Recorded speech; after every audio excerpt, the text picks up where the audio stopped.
Hi, everybody. I'm Glen Galaich. I imagine many of you who are on right now know that because I've been out talking with a lot of you about this great opportunity here on TalkShopLive. We're here tonight to talk about my book coming out. It's right over my shoulder here on March 17th, Tuesday, St. Patrick's Day, a green book for a green day. And it's called Control: Why Big Giving Falls Short. And I would like to introduce my friend, Dr. Ibram Kendi, who has been just an extra friend to me as I've been doing this book. I'm a huge fan of your work, Dr. Kendi, and thank you so much for joining me tonight. And I'm a huge fan of your work, and thank you for your friendship, and thank you for your leadership, in the philanthropic sector. But most of all, thank you for this book, Control. Thank you. I'm excited about it. I know that many people, uh, particularly people who give money, but even people who have ideas about maybe the way philanthropy should operate, will be inspired, by the book. So yeah, let's get into it. Let's talk All about right. Well, thank you. First of all, people might wonder how we met. Do it. you remember how we met? You have so many events in Yeah, your life. we did an event together. Yeah. Yeah. Um, it was at Berkeley. It Yep. was like thousands of people. Of course, your Stupski Foundation helped organize it. And there wasn't there a like a almost like a reception, Yeah. uh, and Yeah. that's when we really got to talk. Yeah. Yeah. And so that night, that was back in 2019, and it was you were on your How to Be an Anti-Racist tour, and you gave these amazing remarks. There were literally thousands of people at the event, and yeah, we had an opportunity to just kind of talk about your work. And at the time, you were working at you were working at the I think American, Yeah. and went Yeah. over to Boston, and now you're at Howard. So I do want to take some time later to talk about that. But in the process, we've over the years talked about philanthropy, and we've talked about anti-racism and how all these things intersect. Um, and I was really honored because in one of our conversations, you were deep in things with Boston, and we were trying to work through that, and you asked me, "What else do you do?" And I said, "Well, I'm working on this book, and it's really I don't I mean I've written some of it, and I'm really just trying to figure out um, what kind of trajectory it should take. But I'm mostly concerned with the fact that there's so much money piling up in foundation accounts. And we have, we're growing at currently we're at $2 trillion in private foundations. There are 150,000 private foundations in the United States, and many of them are quite large. Something like 40% have about 50 million in assets, and they're not moving the money at the rate, in my opinion, that our country needs it.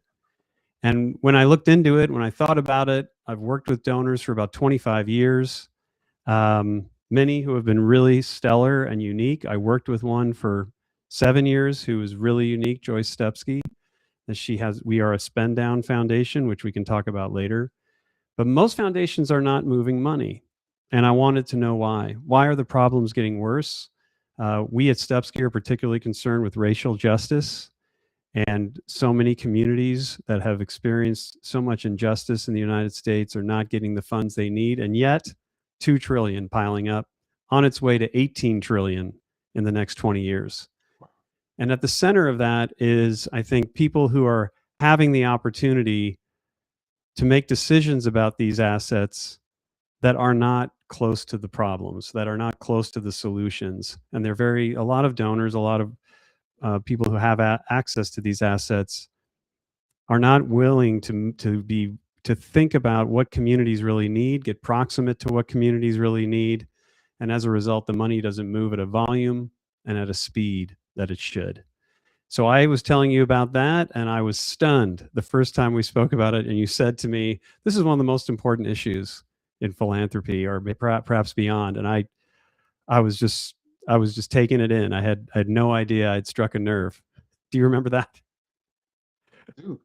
And and And I remember that distinctly because as someone who was leading an organization that, of course, was seeking to raise funding and make an impact, as someone who was connected to other organizations that were in a similar vantage point, uh, as I recognized these widespread disparities and inequities and injustices and these organizations that were trying to do something about it. And I knew that across the sector of racial justice organizations that funding or the lack thereof was a defining issue. Yeah. And but I also knew that when you did get funding, it could be difficult to be flexible because Hmm. of the level of control that some funders would have. And so that's what really struck a nerve for me. And so I guess, but I'm curious for you, like what's the sort of origin story of control? Like how did you come about writing this book? I was just talking with someone today. They asked me, like, what's the through line in your career? Because I've been I've been in academics like you. Um, I was in talk radio for a while. I was in philanthropy, Human Rights Watch, and now it's Stupski. And um, the through line is justice for me. It really is wanting to make sure that there is justice for communities and for people that have experienced injustice. And so back in 2018, um, I find 2018 to be a really interesting period in in the past decade. Um, it was a period where in philanthropy there was a lot of people were being very introspective. It was the rise of DEI was becoming a big part of the conversation. Foundations and philanthropy have been dominantly white, and so that curiosity led to a pretty wide ranging uh, exploration into why that was the case and how we get beyond it. And then other things started happening. Some great books started coming out. Um, Perhaps the most famous was Anand Giridharadas's book Winners Take All, where he really lifted the veil on what I think was an overarching viewpoint in philanthropy, that you could be both profitable and you could do good. And he really he threw a grenade in the room and ran. I mean, he really blew up the sector. He wasn't from philanthropy, but it really got a lot of us asking questions. I had really bought into that mindset that you could do that, and he really woke me. He kind of shook me. And right behind him, Edgar Villanueva came out with his book Decolonizing Wealth, and that those two had shaken the foundation for me. But then I went and I was at some conferences along the way, and conferences were really starting to feature racial justice leaders. And I heard a group that really moved me, and it really cut to the core of my own beliefs. They were on stage and they were looking at this entire group of funders, and they said, "We simply don't rely on philanthropy from foundations. You are not helpful to us." I heard the phrase for the first time, the nonprofit industrial complex. I heard reference to a book called The Revolution Will Not Be Funded. And I felt like sick to my soul. I thought, why am I doing this? Like what's happening here? And I began my own reflection into why this was happening and why such important organizations, such important people were both underfunded and uninterested in getting funding from foundations. And that led to my own reflection, which I get into in the book. By the way, it's called Control: Why Big Giving Falls Short. And I talk all about the conversion that we went through, even at Stupski. We made a lot of changes after that time. Hmm. And so that was the reason I became very passionate about this. I started asking a lot of questions. Questions like you said to me once about 2 years ago, if you're going to write this book, Glenn, as you write this book, lecture yourself in the mirror as you write it. And that was such good advice, because it wasn't just good advice for the book. It was great advice just for my own work. And so that's why I've become very passionate about this, because I'm seeing things now in a clearer light. And when you work in a sector like any sector, but I'll just speak for the foundation sector, we have a lot of fake rules that we've created that guide us every day, and they are there to protect the donor.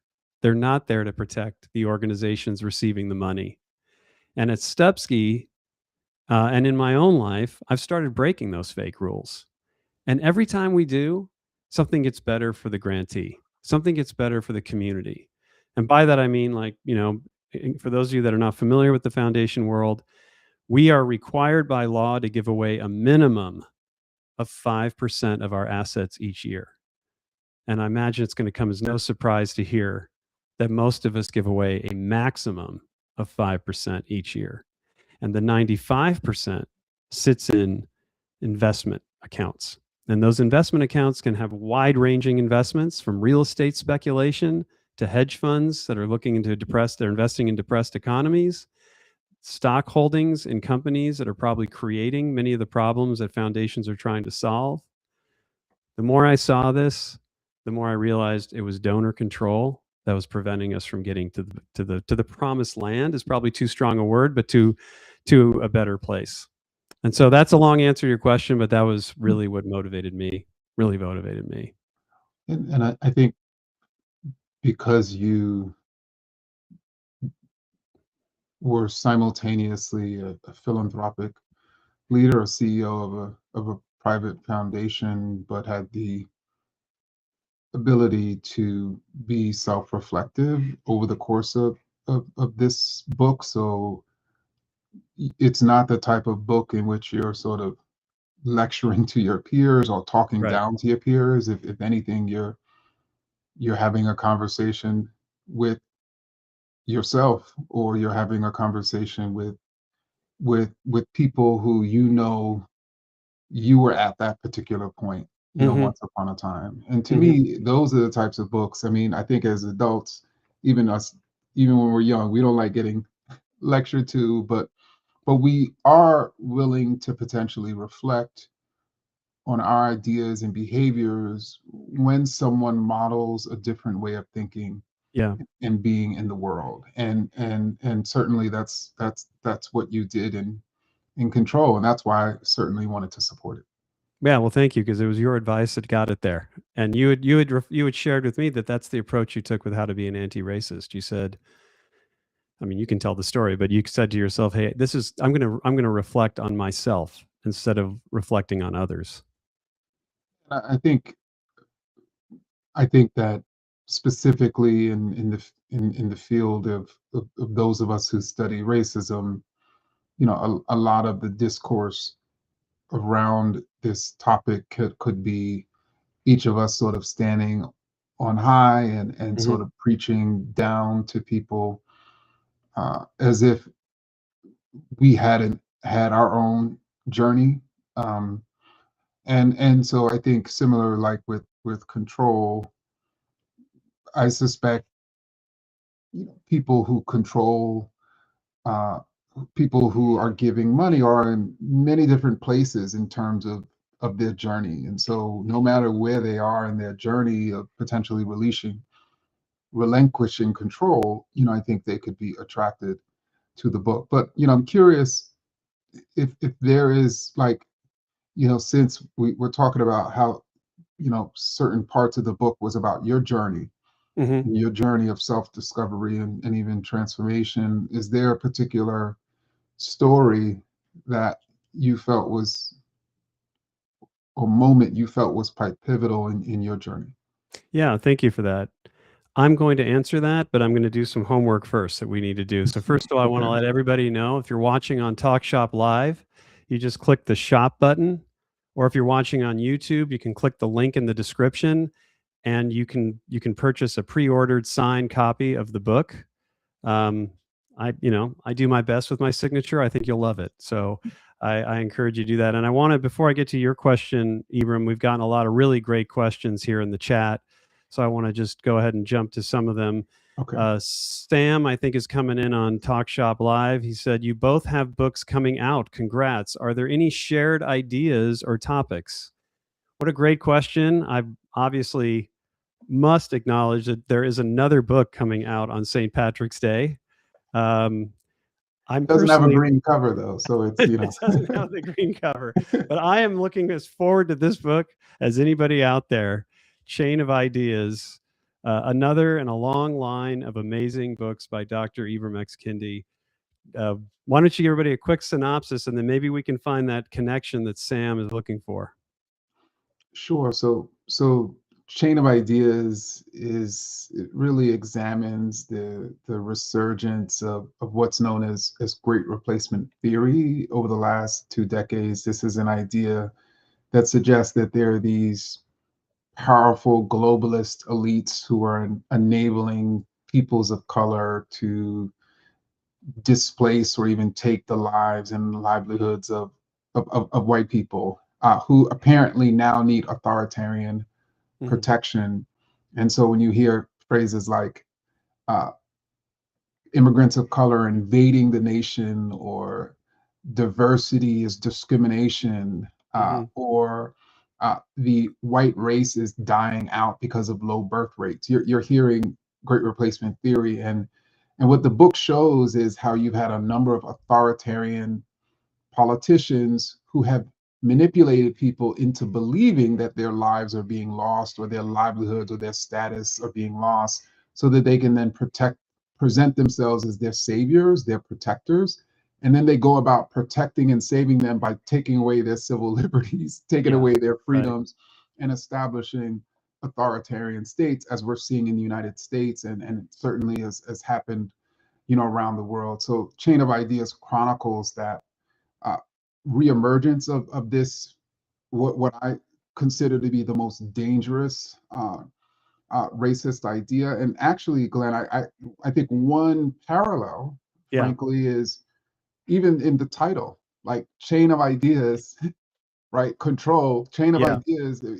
Great replacement theory essentially is a chain of ideas that seeks to control people. And the way that it goes about controlling people is it gets people to consent to their own domination. Like you get people so angry at, let's say, Black people or Muslims or immigrants, thinking that those people are coming to harm them. And then you essentially empower this authoritarian who actually turns around and harms you and those immigrants. And so ultimately it becomes counterproductive, right? And certainly undermines democracy. And frankly, I think one of the layers of your book is how the control of big giving is also undermining democracy. That's exactly right. That's exactly right. I was going to, you took the bridge. I was going right there. I think what's really interesting is, first of all, there are a lot of people in the philanthropic, there are a lot of foundations that have funded organizations and leaders who are promoting great replacement theory. So there's a big part of that. So that's a real connection. And frankly, what we traditionally call the more conservative funders that do fund that type of stuff are far, in my opinion, they are less controlling with the assets than more progressive funders. They tend to move far more capital over longer periods of time with fewer restrictions to the organizations that are promoting that kind of status quo thinking. And so that's one piece. But the other part you're bringing up, which is really interesting, I don't want this to come off as too nefarious sounding, because there's a lot of great philanthropy going on out there. And in fact, the intention of a lot of great philanthropy is to help community, is to help all of us. But here's an interesting statistic, which I've been thinking about a lot, Ibram. We spend a lot of time focused on political contributions and political financing. And in the next federal election, it is expected that $15 billion will be required to cover the Senate, House, and White House races. That is $7 billion a year over a 2-year cycle. In that time, big donors will give, in a philanthropic way, $500 billion over those 2 years. Now, again, the intention is to do things like build museums and put up hospitals and education and research and lots of great stuff. But think about the point you just made a minute ago. What influence does that have over the agenda of our society? Mhm. Now, it may be an agenda if they're all doing the right thing for us, that's great. But it's also so much money flooding into direct service to people, advocacy for policy. All of this is happening, and we're not really overseeing it. That $15 billion going into political finance actually has a very ineffective, but there is an agency called the Federal Election Commission that is supposed to pay attention to this. There is no such thing as the Federal Philanthropic Commission. Mm. This stuff is happening in a very unregulated way. And what we're asking, and what I'm asking in this book, and what the Stupski Foundation is asking, is that people pay more attention to how these dollars are being distributed and who's winning and who's deciding. So I want to take that opportunity to answer a question that came up in here. We've got a lot of really good questions, so thank you. One of them says, one kind of goes back to your one to mine, your question to me, Ibram, about what was kind of the conversion point. Someone's asking, Mac N is asking, what does success look like for this book? Oh, I'm sorry, I'll answer this one too. And how will you know it's working? So we'll get to that one, that's coming. Another one asks, if a big donor reads Control and feels genuinely moved to change, and I can tell you some have already told me they have been, so I'm happy to say that. What's the first concrete step you tell them to take on Monday morning? And I think the most important thing anyone can do, first of all, in the book, and I'll hold this up, we have a very simple graphic. This will not be hard for your brain to take in, but we have this graphic in the book, and that is what we call the spectrum of control. So on the very far end, where you see very little, it's dark, and there aren't a lot of long lines and a lot of volume of activity, that's excessive donor control. And on the other end, where you see light and widened activity and growth, is comprehensive community engagement. So what we're really asking people to do, to answer your question, Mac, I think it was Mac or Janet, to answer your question is, we're asking people to take steps towards comprehensive community engagement. And the first thing is to just reflect upon the rules that you're following in your philanthropy and who's ultimately influencing the decisions that you make. These foundations, because of the incredibly large tax subsidies that donors receive for setting them up, are kind of public, quasi-public accounts. So if you are stewarding these assets, you're supposed to be stewarding them with a public orientation. And if you are not getting input from the public, it strikes me that you can take steps to get to that place. There are very dramatic things that donors can do, but I think it starts with taking a quick look at how you're showing up, what you're using to make decisions, and start to break some of the fake rules that you might be following. Just a reminder, everyone, you can get a copy of Control by going to, if you're on TalkShopLive, you can click the shop button and get sign up for a signed copy, or purchase a signed copy, I should say. And if you're watching on YouTube, you click the link in the description, and you can get a signed copy there as well. Let's take another question, Ibram. How's that sound? Sounds good. Okay, Ren is saying, hi, you've mentioned that you consider yourself as part of a movement of reform. This is a great question. Who else is in that movement? And what does it need to gain real power? Needless to say, I think about this every second of the day. So I can tell you some of the great reformers. Just in the last year, we've had 2 really great books come out. Reimagining Philanthropy from Vu Le. If you haven't, he's a tremendous thinker and writer and agitator in the sector. Dimple Abanchandani wrote a recent book, The New Era of Philanthropy. I mentioned Edgar Villanueva earlier. There are great organizations like the National Committee for Responsive Philanthropy that have been working at this, and I'm sure I'm leaving some really important people out. But there's an organization that's recently formed that I am serving as an advisor to, called Listen to Community, which I encourage everyone to look at. And for years, Fund for Shared Insight has been around, which really encourages donors to get information and understanding from the communities around them. If you're not familiar with any of these people, if you haven't read their books, if you haven't looked into it, that's the first step you could take on Monday. First of all, you can pick up Control, and you can use that to kind of open your mind to where you can see and hear community better.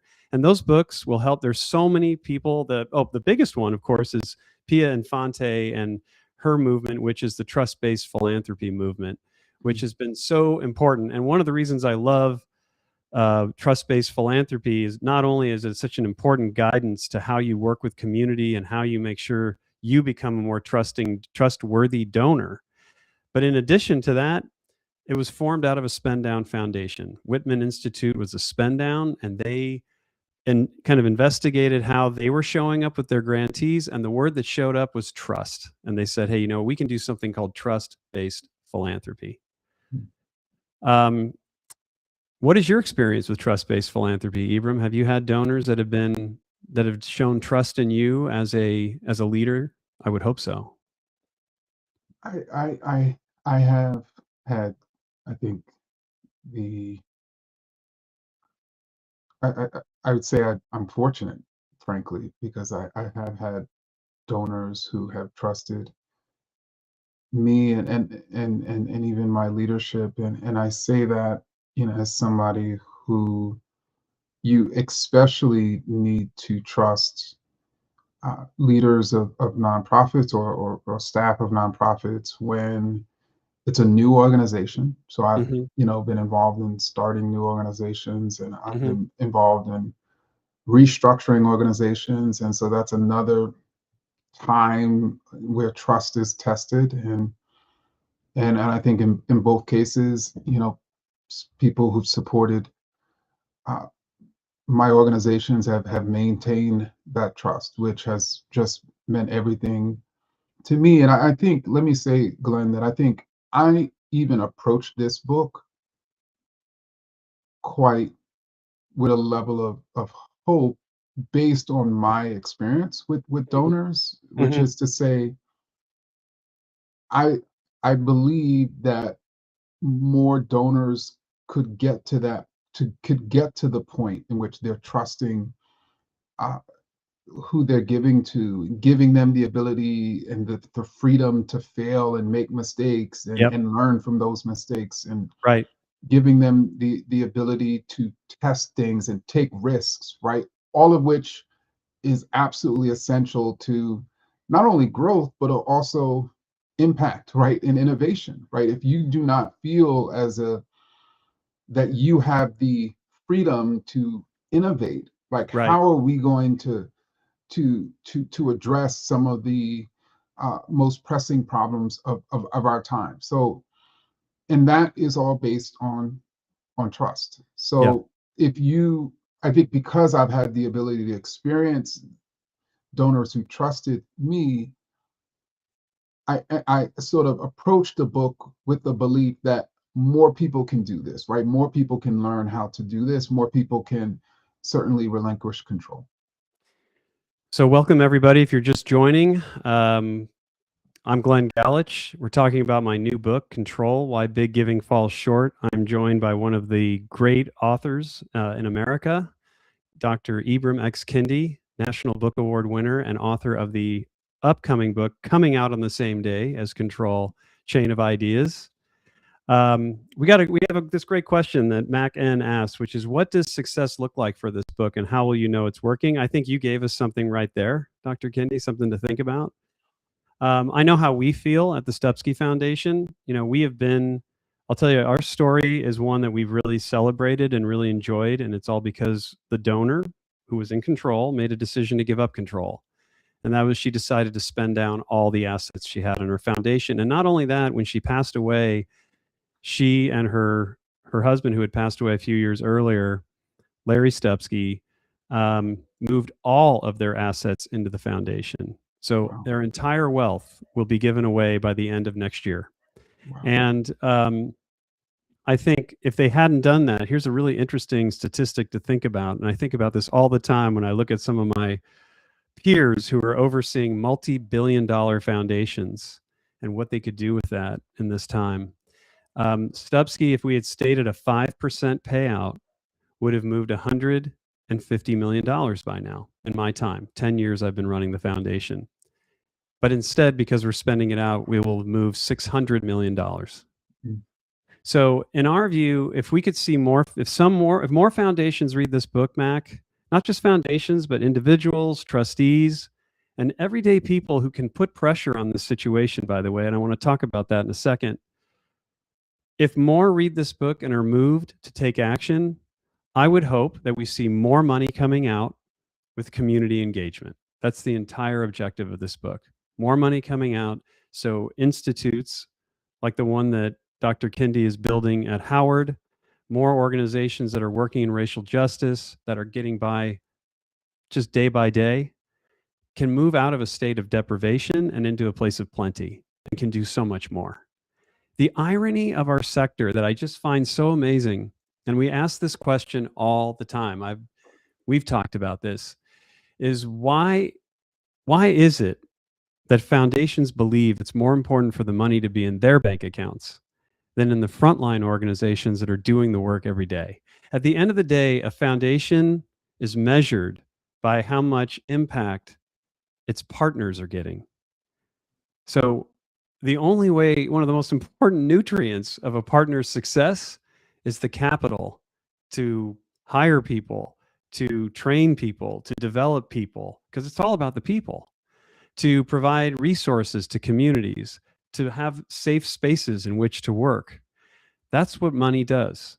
And if it's sitting in a hedge fund account and not in the hands of a frontline organization, it really undermines your entire effort. So we see success as more money moving forward. And I really appreciate the question, Matt. I can tell you already that a couple of foundations who will go unnamed, unfortunately, because they're still working on it, have told me they read the book and they are going to take action. They're going to meet with their boards and they're going to talk about maybe not spending down, but there are degrees of activity that foundations can engage in. If you're $1 billion foundation, would it be so bad if you lived on 500 million instead of $1 billion? Could you move 500 million this year when we've seen so many cutbacks in government spending and otherwise? And could you then go forward as a $500 million foundation? I think you can. If you're a $12 billion foundation, what if you moved $1 billion tomorrow to a very powerful democracy organization that could change the entire trajectory? What if the institute that you run, Ibram, had $1 billion to take on anti-racism? Imagine how the trajectory of American history could change. Yeah. And what would happen to the $12 billion foundation? They'd have 11 billion. Now, could they live on 11 billion? I would hope so. So we're talking about my book, Control, Why Big Giving Falls Short. If you're watching on TalkShopLive, you can click the shop button and you can pre-order a copy of the book, a signed copy of the book. If you are watching on YouTube, you can click the link in the description and you can buy yourself a signed copy of the book. So, Ibram, when does your tour start for Chain of Ideas? So today is Wednesday, right? I think it's Wednesday. It's like, when you have, I suspect you're feeling the same way. You have a book coming out in a few days. It's like all the days start moving together. So the tour for Chain of Ideas begins in New Orleans, actually, Saturday. Really?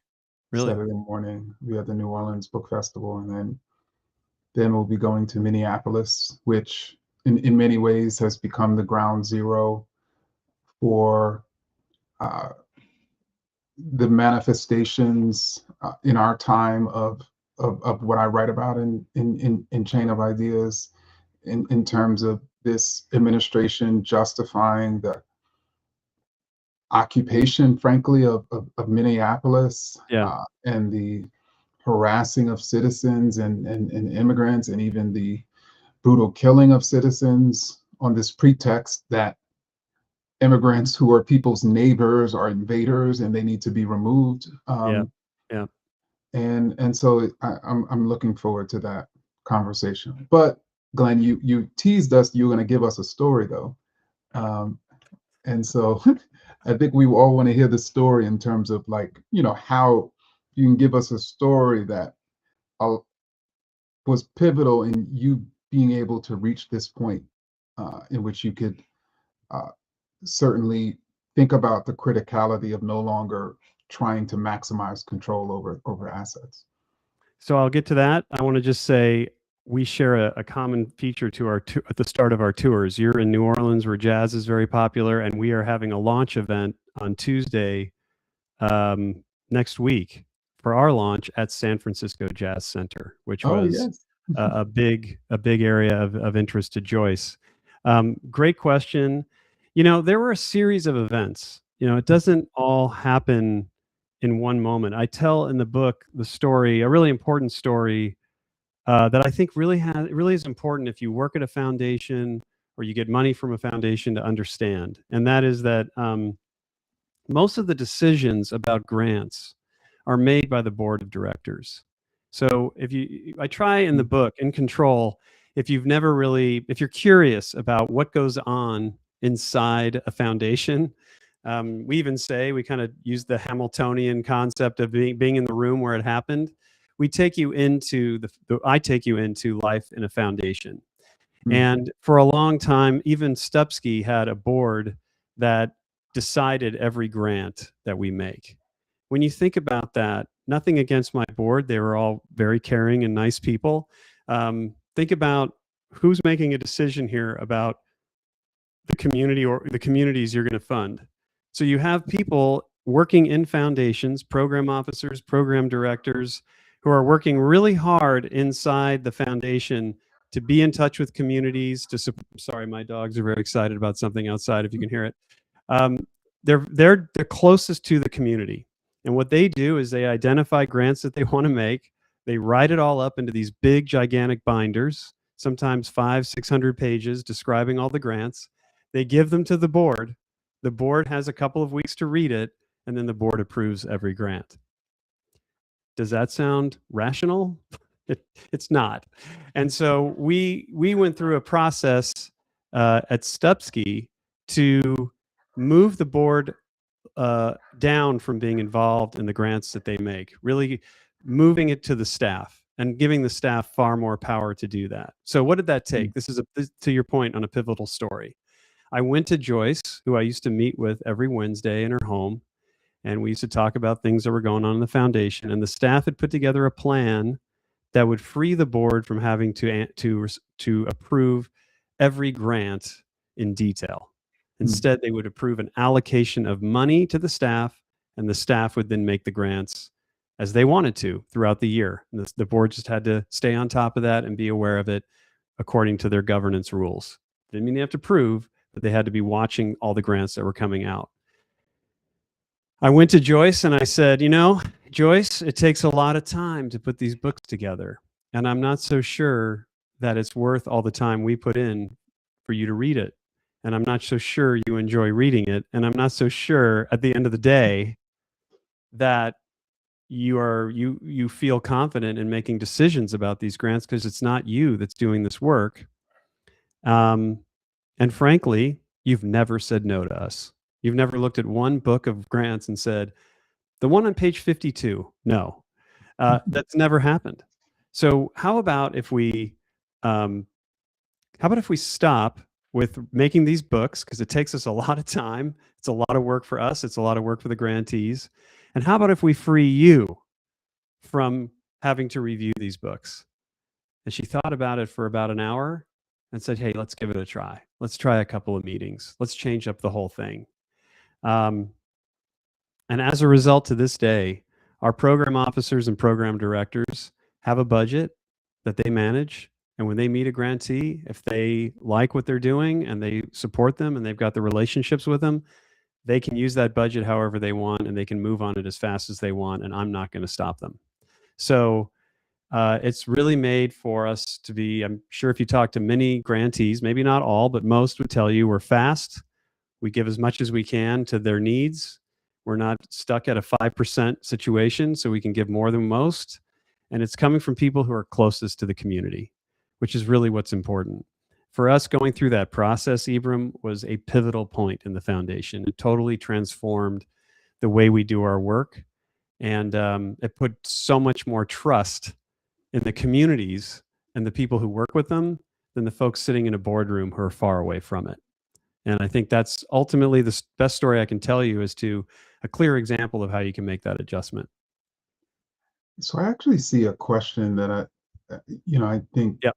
could be helpful, because one of the things that I've found is that there's a wide variety of uh, you mentioned, for instance, that one of the things you do in your book is you almost pull back the curtain and allow people to see inside a foundation, right? Which, of course, many people can't necessarily see. And Hmm. you also mentioned how when we think about giving, particularly as Americans, we primarily think about political giving, Hmm. and oftentimes our ideas about political giving, we we essentially project those onto nonprofit giving. So, with that being said, Lind X asks, who dictates how a large donation is spent? Would that be the donor, the foundation, or both? That is such a loaded question. I mean, because it really. So the answer to the question is the donor. Really, I mean, Mhm.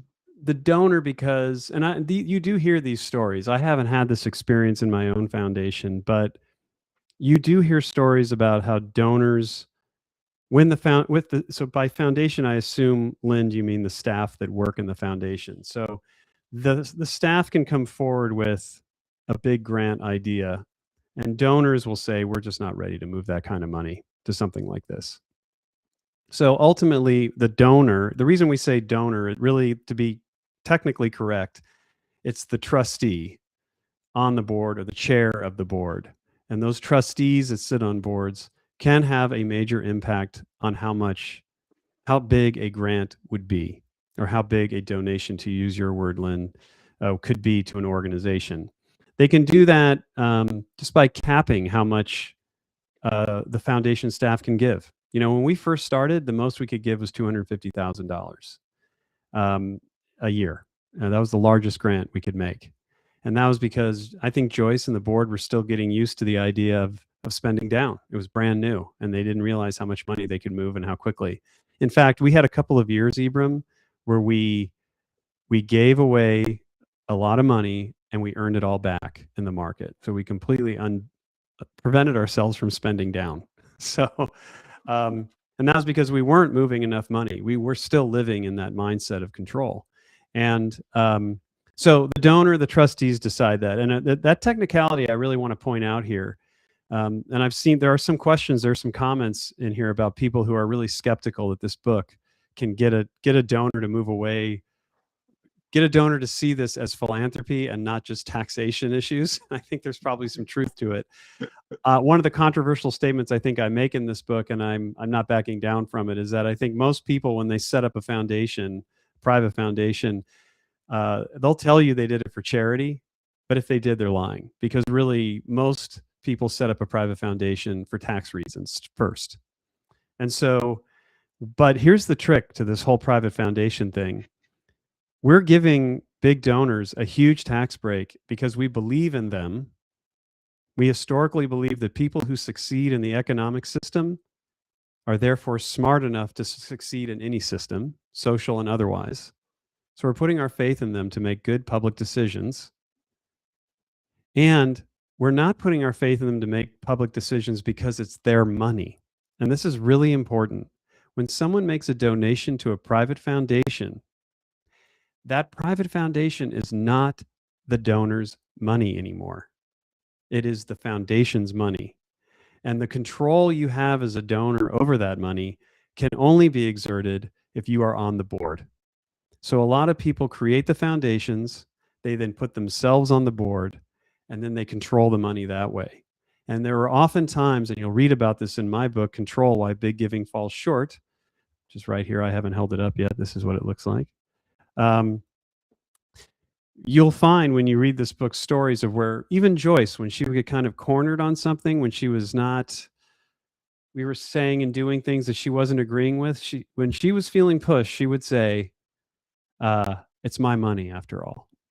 And it was no longer her money. And she was really being entrusted by the American people to be a public steward of the money. And so this is all very important stuff. So back to the question, those who sit on these boards, the trustees of these boards, they have an incredible influence as to how much goes out, widely speaking, and most of the time they're going to keep it at 5%. And then within that 5%, they're going to tell you how much you can give away if you're a foundation staff, and how large the contributions can be. So until that gets broken out, that fake rule of 5%, if we don't get that taken care of, then these dollars are really just going to continue to pile up.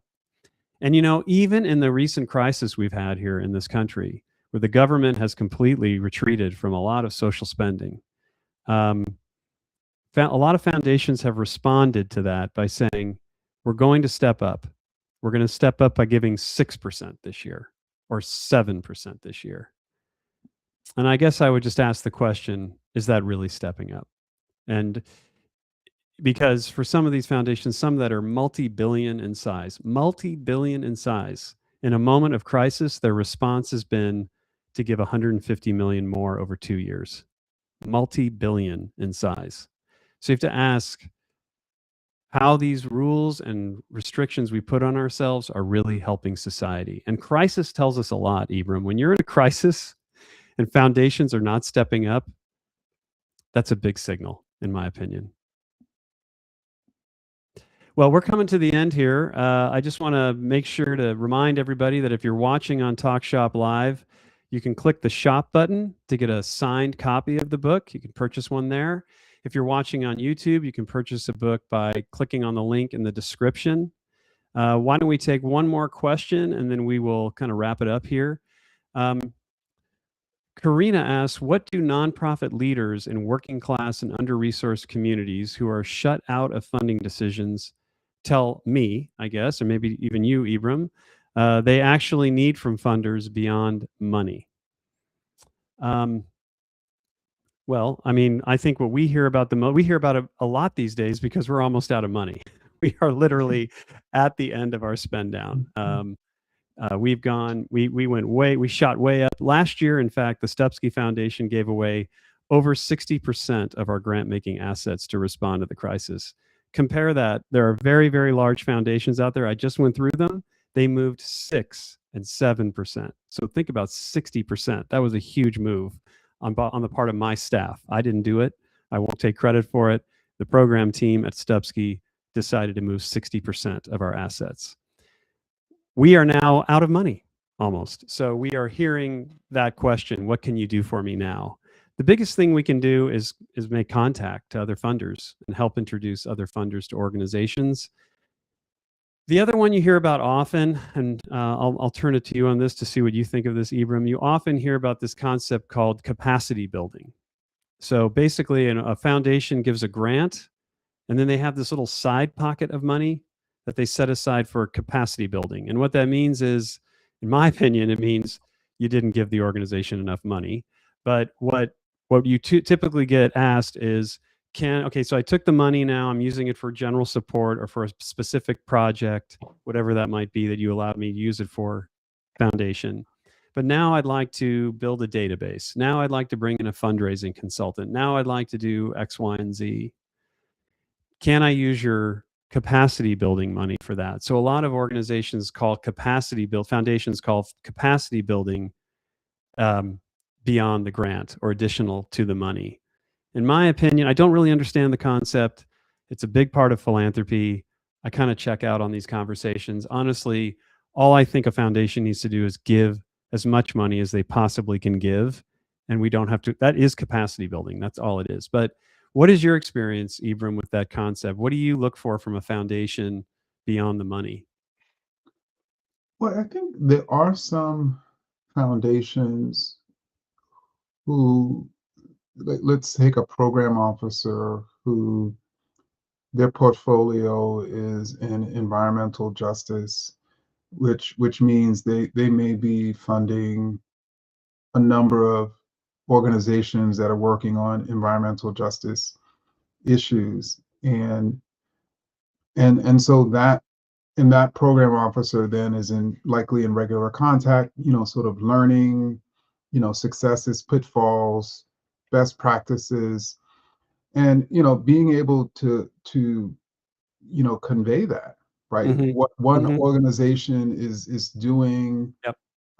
that has worked, that could or could not, may or may not, work in your case, but I think is very helpful, can be very helpful Good. information for, Yeah. or even, for instance, if your organization is going through some sort of inner turmoil, and for a program officer to be like, just so you know, there's a number of organizations I'm working with that are facing similar turmoil. Mm. It allows you, as a member of that organization, to not necessarily think that you're uniquely challenged, right? Yeah. So, Yeah. from an emotional standpoint, hearing what other organizations are being challenged with, and then even hearing, certainly, as I mentioned, how they're growing from that or learning from that or changing can be quite helpful. And I think it's more helpful when that program officer becomes more like an open book,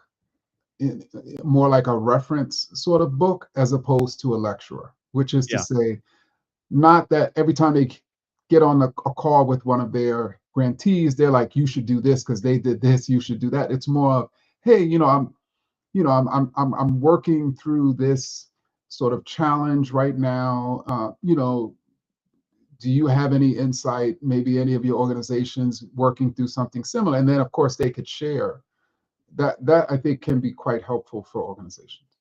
Great.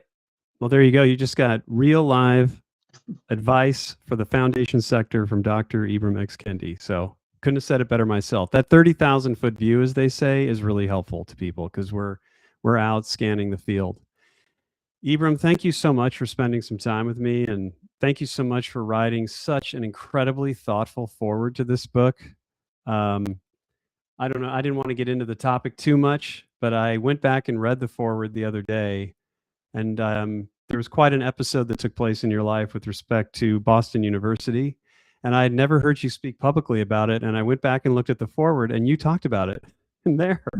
I'm wondering, like, if that's one of the few places that you've commented publicly about Boston. Yeah, It is, yeah. So people got to get the book to see what I say. yeah. It's. I really appreciate it. You've been such a good friend and such an incredible mentor. When I think about what the book has become and what is how people are reading it, I'm getting some really really wonderful feedback on it. I know it was a lot of it was your advice to me early on. You have a powerfully effective way of directing an author into the right place, and I'm really really appreciative of that. And thank you for taking an hour out of what I know must be a really busy time. This book of yours is one of the most anticipated books of 2026. So for you to take an hour just to talk with me and the folks on TalkShopLive is really great. So thank you so much. Of course, and congratulations again, Glenn, for Control. Everyone, if you haven't already pre-ordered this book, make sure you do. By the end of this evening, and tell your friends and family and colleagues, about this is an incredibly thoughtful and vulnerable and powerful book on an incredibly important topic. And so, Glenn, I'm so happy you wrote it, and I'm glad you're already receiving constructive and helpful feedback on this achievement. Thank you. And again, if you want to get a signed copy of it, you can get it at the TalkShop Live. Click the shop button, or if you're on YouTube, you can just click the link in the description.